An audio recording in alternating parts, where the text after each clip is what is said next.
Star Wars Outlaws just released for everyone to finally enjoy, and I think it's time we talk about the things I wish I knew sooner before jumping into the game. There's a lot of secrets, hidden mechanics, and generally some awesome things I missed or didn't understand early on that would have made the whole experience so much better. So this video is going to be the go-to to give you guys the best possible start early. The galaxy is at war and we have no more time to waste.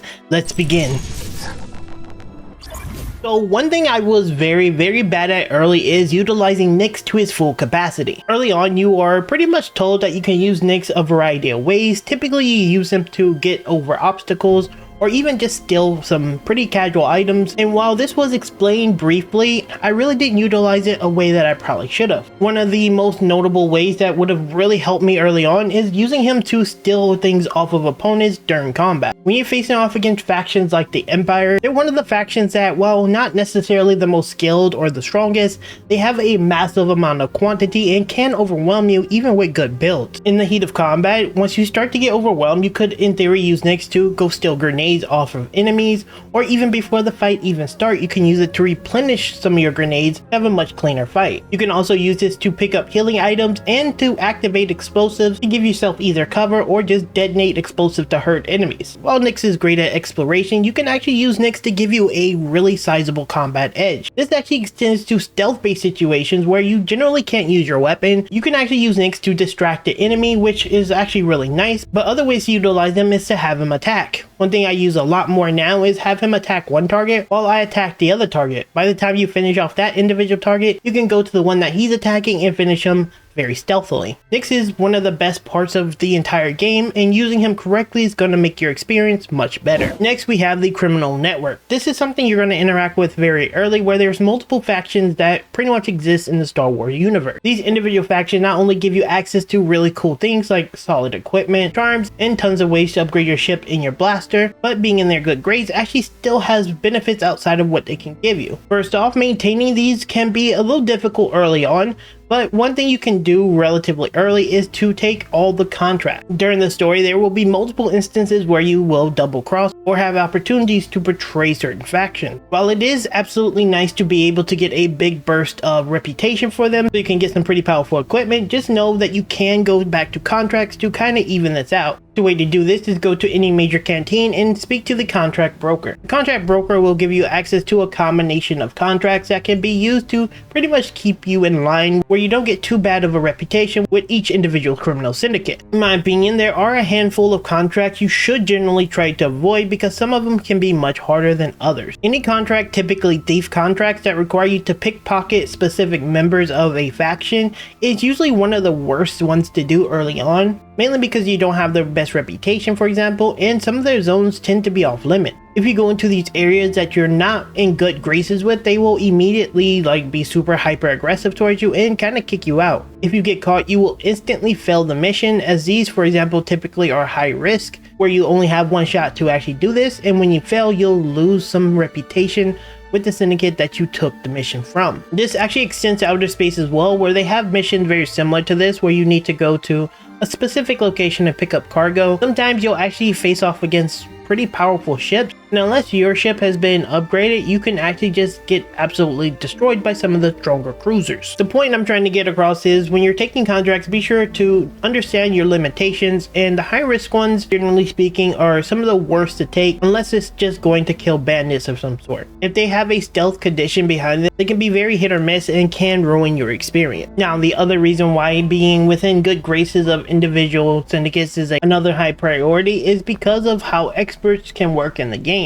Experts is a system where you meet individual people that have specific skills that you need to learn. Unfortunately, some of them will actually be hidden in locations that are controlled by different syndicates. For example, if you want to get access to the slicer, in order to start the question, you need to sneak into the restricted area of the Crimson Dawn. And if you go into the area trying to sneak through it just to get to that restricted area, and you have them actively upset with you before even getting there, this area is one of the tougher areas to get through, and if I'm being honest, I don't think it's designed for you to be able to get through unless you're in good graces. While we're on the subject of talking about contracts, one thing to note is while you have access to multiple worlds, it's not mandatory for you to actually go to each world to pick up the contract. If you go to your ship, there's actually a location within the area that you can use to pretty much check out every single broker. I actually didn't explore this until I got to the second world, Tatooine. You can actually just pick them up purely from your ship, which is a very small tip, but one that's going to help you save a lot of time.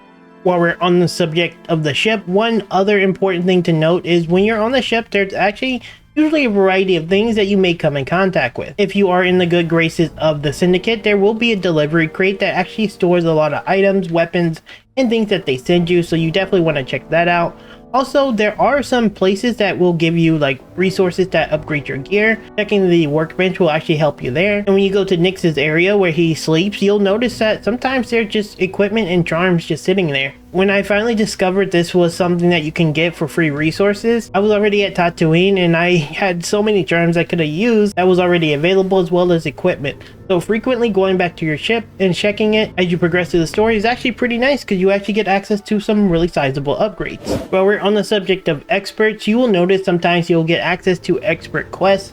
These quests are specific to unlock experts, and you should generally aim to do them as quickly as possible to get things rolling. Every single one of the experts usually have multiple conditions in which you need to fulfill in order to get some extra bonus for your character, and doing the expert quests very early as soon as you get them is going to be ideal, so you can start chipping down at the requirements. While we're on the subject of talking about quests, there are also key part intel as well as normal intel. Key part intel and normal intel are functionally about the same to some degree. The key part intel will tell you where to find some of those specific parts you need to craft your abilities or unlock the abilities. In the upcoming video tomorrow, you're going to see my gunslinger build, where I break down where to find some of the parts, and you can actually find some of the parts from using intel. Make sure when you're going to each individual vendor that you check and see if they have any usable intel, because it actually can give you access to a ton of gear that you can otherwise miss. Next, let's talk about collectibles, because while collectibles generally in most games are not necessarily the go-to thing, in Star Wars Outlaws you actually have access to the sabacc minigame, which can give you some sizable credit if you can win. If you actually do a lot of collectibles, you'll actually be in for a treat, because collectibles in the game actually give you access to some really powerful cards that can be used to give yourself an edge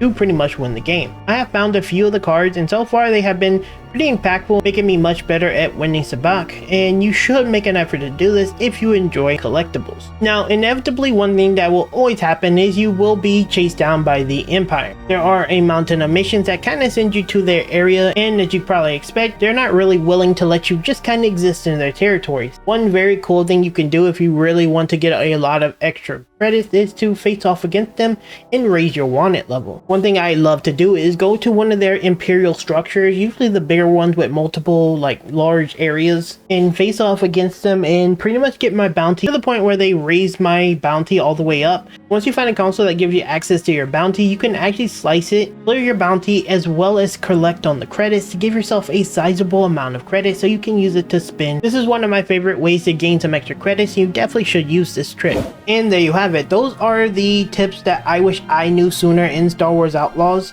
While I did give a lot of tips, I think one of the biggest things to note is to maintain your reputation with the syndicates. And once again, if you're balancing this out well, you'll do really well in Star Wars Outlaws. With that said, that's going to be it for this one. If you do have any questions, concerns, or any other tips you'd like to share, feel free to leave them down in the comments. Also, linked down in the description, there will be my creator code if you want to help support the channel. You can use that during the checkout in the Ubisoft store. And stay tuned for more Star Wars Outlaw videos coming up in the next couple of days. And just like that, I'll see you guys in the next video very soon.